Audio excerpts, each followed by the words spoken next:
విడుదల రజని ఈ పేరు గురించి ప్రత్యేకంగా పరిచయం పనిలేదు.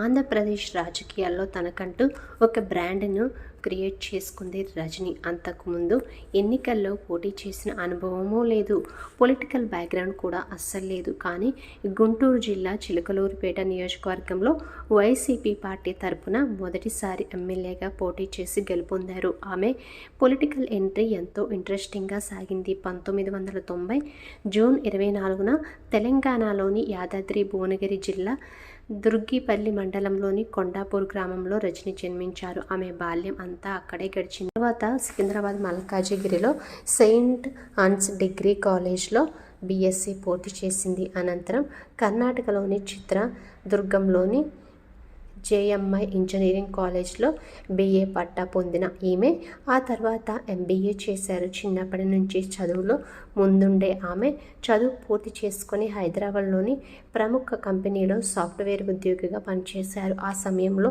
ఆమెకు విడుదల కుమారస్వామితో వివాహం జరిగింది. వీరిద్దరి జంటకు 2 పిల్లలు కూడా ఉన్నారు. వీరు అమెరికాలోని స్థిరపడ్డారు. అక్కడే సాఫ్ట్వేర్ కంపెనీలు ఏర్పాటు చేసి ఎంతో మందికి ఉపాధి కల్పించారు. ఆర్థికంగా బాగా స్థిరపడ్డ ఆమె స్వదేశానికి వచ్చి ప్రజాసేవ చేయాలని భావించారు. ఆమె నిర్ణయాన్ని భర్త కుమారస్వామి సపోర్ట్ చేశారు. 2014 సమయంలో చాలామంది ఎన్ఆర్ఐలు టీడీపీకి సపోర్ట్గా నిలవడంతో రజని కూడా టీడీపీకి సపోర్ట్ చేసింది. విడుదల రజని ప్రత్తిపాటి పుల్లారావు సమక్షంలో టీడీపీలో చేరి తన రాజకీయ ప్రస్థానాన్ని ప్రారంభించారు. ఆ తరుణంలో ఆమె విఆర్ ఫౌండేషన్ ప్రారంభించి పేదవారికి సహాయ సహకారాలు అందిస్తూ వచ్చింది. నిత్యం ప్రజలతో మమేకం అయ్యారు. అయితే రజని మామగారు విడుదల లక్ష్మీనారాయణ పాపులారిటీతో ఆమె రాజకీయంగా మరింతగా ఎదిగారు. చిలకలూరిపేటలో పురుషోత్తమ పట్టణం విడుదల లక్ష్మీనారాయణ గారి స్వస్థలం. గతంలో ఆయన ఇండిపెండెంట్ కౌన్సిలర్గా గెలిచి టీడీపీలో చేరారు. మార్కెట్ యార్డ్ చైర్మన్గా కూడా పనిచేశారు. ఆమె టాలెంట్ గుర్తించిన పుల్లారావు 2017లో విశాఖపట్నంలో జరిగిన మహానాడు సభలో చంద్రబాబుకు పరిచయం చేశారు.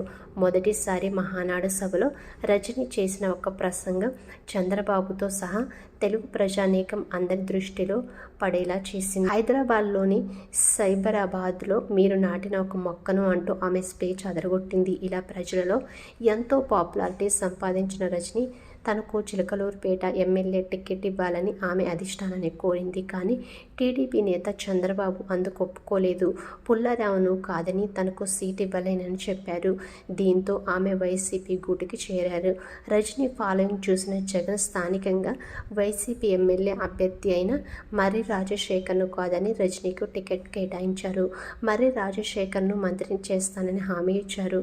ఎమ్మెల్యే టికెట్ పొందిన రజని విస్తృతంగా ప్రచారం చేసి ఎమ్మెల్యేగా గెలుపొందారు. అంతేకాకుండా ఎమ్మెల్యే అయిన మొదటిసారికే మంత్రి పదవి అందుకుంది. ఆంధ్రప్రదేశ్ ఆరోగ్య శాఖ మంత్రులుగా ఆమె పనిచేశారు. ఇలా ఆమె రాజకీయ ప్రస్థానం ఎమ్మెల్యే నుంచి మంత్రి వరకు కొనసాగింది. అయితే సామాజిక సమీకరణాల దృష్ట్యా రజని ఈసారి ఎన్నికల్లో గుంటూరు వెస్ట్ నుంచి పోటీ చేయాల్సి వచ్చింది. రాష్ట్రంలో వైసీపీపై తీవ్ర వ్యతిరేకత ఏర్పడడంతో రజని ఈసారి గుంటూరు వెస్ట్ నుంచి ఓడిపోయారు.